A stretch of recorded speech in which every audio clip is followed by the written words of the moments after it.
What is going on, everyone? Right now, I'm having technical difficulties with my mic. It's driving me crazy. I'm so sorry. I'm trying to figure it out. But for right now, let's just go with it. I need to talk some sports, and the national championship just ended, okay? And Clemson dominated this football game. I've never seen Alabama so shook.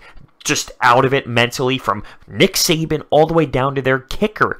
No one was mentally clocked in. No one punched in their ticket to clock into this football game on the Alabama side. So Nick Saban, terrible play calling all night. This dumb decision making. I hated it. From top to bottom, I hated it at Alabama. I'm not a fan of either one. I'm just a fan of college football. So it didn't really matter to me who won this game whatsoever. Alabama, though, to see them play like this, we haven't. I mean, let's just be real. We haven't seen them ever perform of this nature. Clemson made them uncomfortable. Clemson's defense was elite. You have Trevor Lawrence standing in the pocket, making dime throws, while Ross is out there making one-handed grabs. I mean, it was a tale of two teams. So let's go back to Alabama, okay? Because Tua, from the jump, gets the pick six.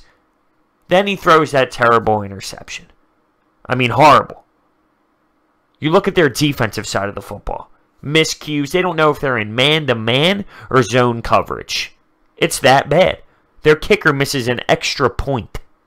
No one was mentally involved in this game out of the Alabama team. While you have the Clemson offense going 10 of 15 on third down, 1-on-1 on fourth down. Alabama's defense had no answers, and now Clemson finally, after the whole Kelly Bryant experiment and that whole situation, they have a quarterback with a cannon, with a gun, someone who could just sling the ball. And I mentioned that previously when I was talking about the matchup, how it's all going to play out. I mentioned the fact that Trevor Lawrence has a cannon, and the defense needed to respect that. This Alabama defense was nowhere to be found today. 44 points. 44. It wasn't even close. This was a legitimate blowout in the national championship, and Alabama was the one that got dominated. You just don't see it. And it's crazy because as great, as perfect, as literally top-notch as Clemson played, a huge storyline out of this is, what the hell happened to Alabama? Because for years and years and years on the big stage, it's never been this ugly. They've never been this dominated. But then you have to look at Dabo Swinney, that defensive coordinator. Did they not just put together the greatest scheme against Alabama? They executed it to the best ability humanly possible. The amount of fourth downs that defense stopped within the red zone opportunities, within the 25 yards and in. Monster plays on the goal line on fourth down that Clemson was coming up with. And that goes hand in hand with whatever the hell Nick Saban was calling out there. Another thing I saw Nick Saban do, they had an opportunity at the end of the first half with 3 timeouts. He elects then, let's just take it to halftime. We don't have it right now. We have never seen Nick Saban that shook on the sidelines.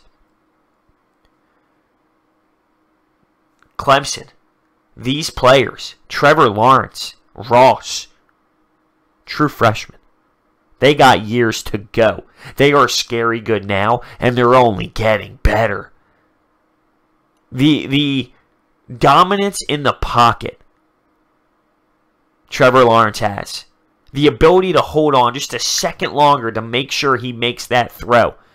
To wait for the route to open up. And of course that means the offensive line did well.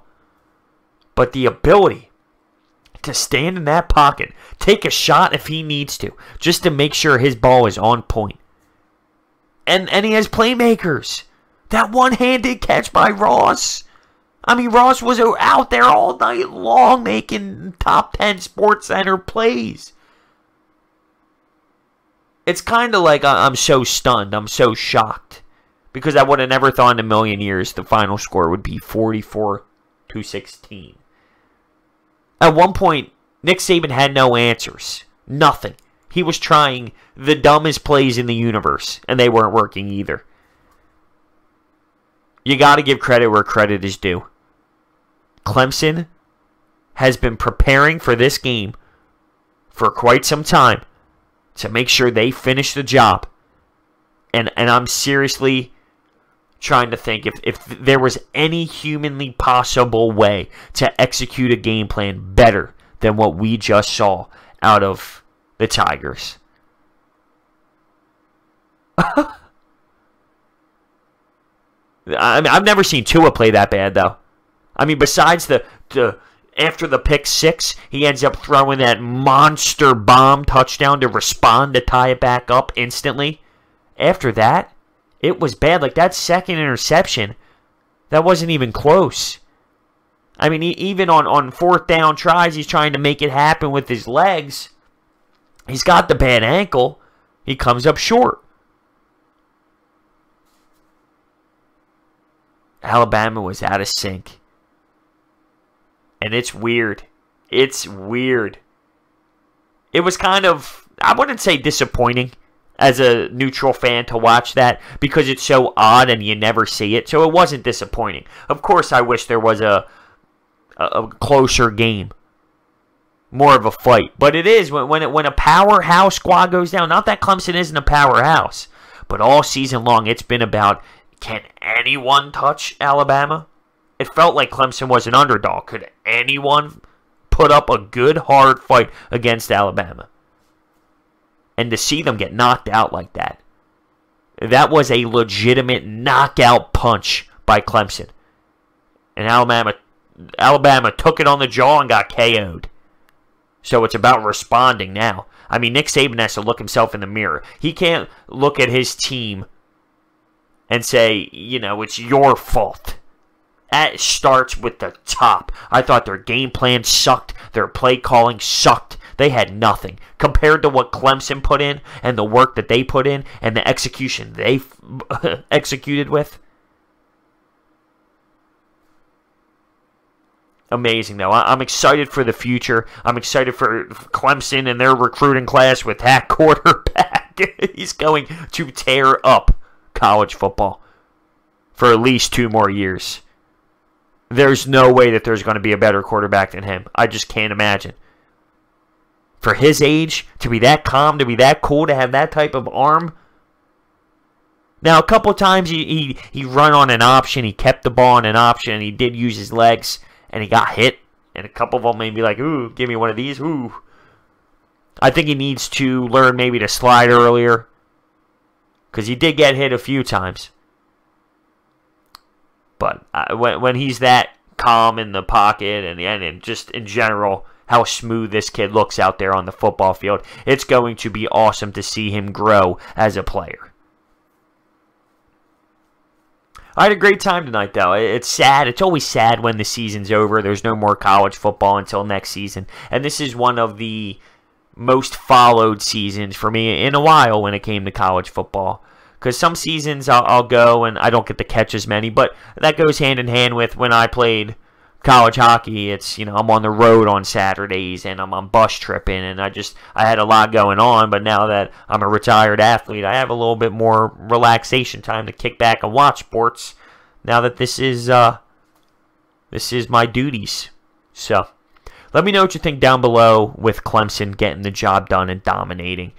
I've never seen Nick Saban so shook. I've never seen this Alabama team so shook, and how are they going to respond? The commentators today were talking about how great Alabama is going to be next year due to their recruiting class. Alabama thought they were good this year, just wait till next. Well, now there's a big-time respond coming, and it's going to be interesting. And same with Clemson. They're going to want to, double it up. Let me know what you think down below. See you next time.